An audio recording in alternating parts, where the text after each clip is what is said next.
भगवान की बातें इस YouTube चैनल पर आपका स्वागत है। चल रही श्रृंखला भगवान शंकराचार्य जी की लाइफ स्टोरी, भगवान शंकराचार्य जी की जीवन कथा, और हम धीरे धीरे इस कथा की समाप्ति की ओर बढ़ रहे हैं। पिछले कैप्सूल में यानी कैप्सूल नंबर 30 में आपने जाना कि भगवान शंकराचार्य जब अपनी माता जी को उनके संस्कार करने के लिए वचनबद्ध थे, तो उनको संस्कार करना था। किस प्रकार उन्होंने अपने रिश्तेदारों से, अपने पड़ोसियों से, समाज के उन नजदीक के लोगों से गिड़गिड़ा कर प्रार्थना करी, घुटने के बल बैठकर प्रार्थना करी कि वो उन्हें अग्नि दे दें, वो उन्हें सामग्री दे दें, वो उन्हें लकड़ी दे दें। यही नहीं, शमशान घाट तक भगवान शंकराचार्य जी अपनी माता श्री को नहीं ले जा पाए, क्योंकि किसी ने भी उनका सहयोग नहीं किया। और क्रुद्ध होकर भगवान शंकराचार्य जी ने अपने घर के ही आगे अपनी योग शक्ति से अग्नि प्रकट कर अपनी माता जी का संस्कार किया। आइए जानते हैं आगे क्या होता है। पहले स्तुति। शंकरम शंकराचार्यम केशवम बादरायणम सूत्र भाष्य कृतौ वंदे भगवंतो पुनः पुनः ईश्वरो गुरार्मेति मूर्ति भेद विभागने व्योमवत व्याप्त ध्याय दक्षिणामूर्तये। तो कहते हैं कि महापुरुष हों, पहुंचे हुए महापुरुष हों, पूर्ण महापुरुष हों, तो उनसे बहस नहीं करनी चाहिए, उनकी बात को मान लेना चाहिए। एक आध बार आप बोलें वो ठीक है, पर उनसे जिद नहीं करनी चाहिए। यहां तो जिद छोड़ भगवान शंकराचार्य जी का निरादर हुआ, उनसे अपशब्द कहे गए, उनको डांटा गया, उनका मजाक उड़ाया गया उन सारे गांव वासियों द्वारा। और इसमें उनके न केवल पड़ोसी, न केवल समाज के नजदीक के लोग, बल्कि उनके अपने रिश्तेदार भी शामिल थे। और इससे क्रुद्ध होकर भगवान शंकराचार्य जी ने अपनी माता श्री का, वो तो सर्वसम्मत थे, उनके लिए कुछ भी अरेंज करना, किसी भी चीज की व्यवस्था करना उनके लिए कठिन नहीं था।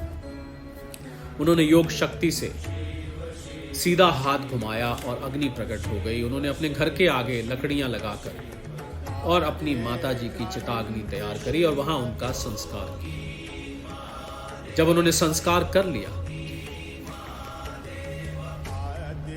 तो जानते हैं आगे क्या होता है। और उससे पहले स्तुति। शंकरम शंकराचार्यम केशवम बादरायणम सूत्र भाष्य कृतौ वंदे भगवंतो पुनः पुनः ईश्वरो गुरार्मेति मूर्ति भेद विभागने व्योमवत व्याप्त ध्याय दक्षिणामूर्तये नमः। गुरुर्ब्रह्मा गुरुर्विष्णु गुरुर्देव महेश्वरा गुरुर साक्षात परब्रह्म तस्मै श्री गुरुवे नमः, तस्मै श्री गुरुवे नमः। तो क्रुद्ध भगवान शंकर अपने दायित्व को, अपनी जिम्मेवारी को, अपने दिए हुए वचन को पूरा कर और फिर वो मुड़े उन गांव के लोगों की तरफ, अपने रिश्तेदार, उनके पड़ोसी, समाज के वो बुद्धिजीव जो उनके परिवार के नजदीक थे, उनको जानते थे, क्योंकि उन्होंने भगवान शंकराचार्य जी के सन्यासी होने के कारण उनका सहयोग नहीं दिया। भगवान शंकराचार्य जी को क्रोध आया हुआ था। उन्होंने तुरंत उसी समय उन गांव वासियों को श्राप दे डाला। और कहते हैं कि महापुरुष का जब क्रोध हो तो उस क्रोध से कोई बच नहीं सकता। अव्वल तो उनको क्रोध आता नहीं, और अगर क्रोध आ जाए उनसे जिद नहीं करनी चाहिए। और उन्होंने, गांव वालों ने जिद से भी बढ़कर बहुत कुछ किया। उन्होंने श्राप दे डाला उस गांव के लोगों को, उस स्थान को, कि आज के बाद आप में से कोई भी वेदों के अध्ययन करने योग्य नहीं रहेगा। आप लोग वेदों का कभी भी अध्ययन नहीं कर पाएंगे।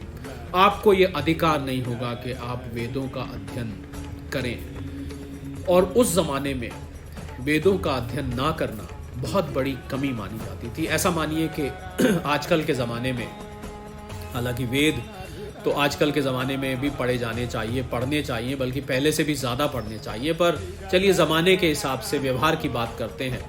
ऐसा मान लीजिए कि कोई अनपढ़ हो, तो उन्होंने वो श्राप दे दिया कि आप में से अब कोई भी वेद पढ़ने का इस स्थान पर अधिकारी नहीं होगा। और श्राप दिया उन्होंने कि जो भी सन्यासी यहाँ पर विजिट करते थे, यहाँ पर आते थे, अब भिक्षा मांगने के लिए यहाँ पर कोई भी सन्यासी आज के बाद नहीं आएगा, क्योंकि भगवान शंकराचार्य घुटने के बल गिड़गिड़ा रहे थे उन गांव वालों के सामने और किसी ने उनकी नहीं सुनी, उल्टा उनका मजाक उड़ाया।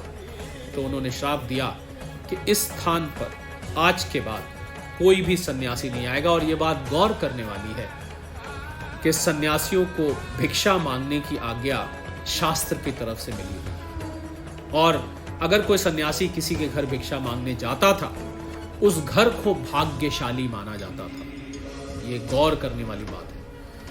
ऐसा माना जाता था कि जिस घर में कोई सन्यासी भिक्षा करने ना आए, वो घर दुर्भाग्यशाली है। तो ये श्राप दिया कि आज के बाद कोई भी सन्यासी इस स्थान पर, इस गांव में भिक्षा मांगने के लिए नहीं आएगा। उन्होंने एक तीसरा श्राप भी दिया। पहला श्राप कि वो वेद पढ़ने के अधिकारी नहीं रहेंगे। दूसरा श्राप कि वहां पर कोई सन्यासी आज के बाद भिक्षा मांगने नहीं आएगा। और एक तीसरा श्राप उन्होंने दिया कि आप आज के बाद यहां पर किसी भी अपने की मृत्यु होने पर आप उनकी डेड बॉडी को, उनके मृतक शरीर को अपने घरों के बाहर ही उनका संस्कार करेंगे। आप में से कोई भी आज के बाद शमशान घाट में नहीं जा पाएगा। जिस प्रकार भगवान शंकराचार्य जी को उन्होंने पीड़ा दी कि उनकी माता जी का संस्कार उनके घर के बाहर ही उन्हें करना पड़ा, उन्होंने वही बात श्राप रूप में उन सब गांव वासियों को कह दी कि आज के बाद आप में से कोई भी शमशान घाट में अपने नजदीकी के मृत्यु होने पर नहीं जा पाएगा। आप सबको ही आज के बाद अपने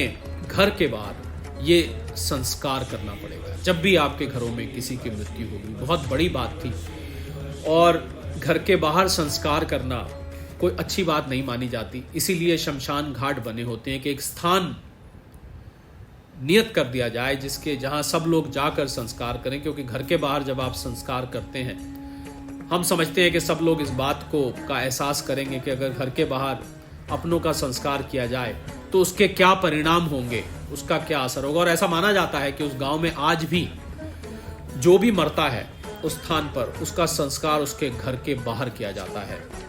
शमशान घाट पर वो परिवार वाले उनको नहीं ले जा पाते। अगले कैप्सूल में जानेंगे, और अगला कैप्सूल इस श्रृंखला का आखिरी कैप्सूल होगा। उसमें जानेंगे कि फिर इसके बाद क्या होता है, भगवान शंकराचार्य क्या करते हैं, कहाँ जाते हैं। शंकरम शंकराचार्यम केशवम बादरायणम सूत्र भाष्यकृतौ वंदे भगवंतो पुनः पुनः ईश्वरो गुरार्मेति मूर्ति भेद विभागने व्योमवत व्याप्त ध्याय दक्षिणामूर्तये नमः। गुरुर्ब्रह्मा गुरुर्विष्णु गुरुर्देव महेश्वरा गुरुर साक्षात परब्रह्म तस्मै श्री गुरुवे नमः। तस्मै श्री गुरुवे नमः। सादर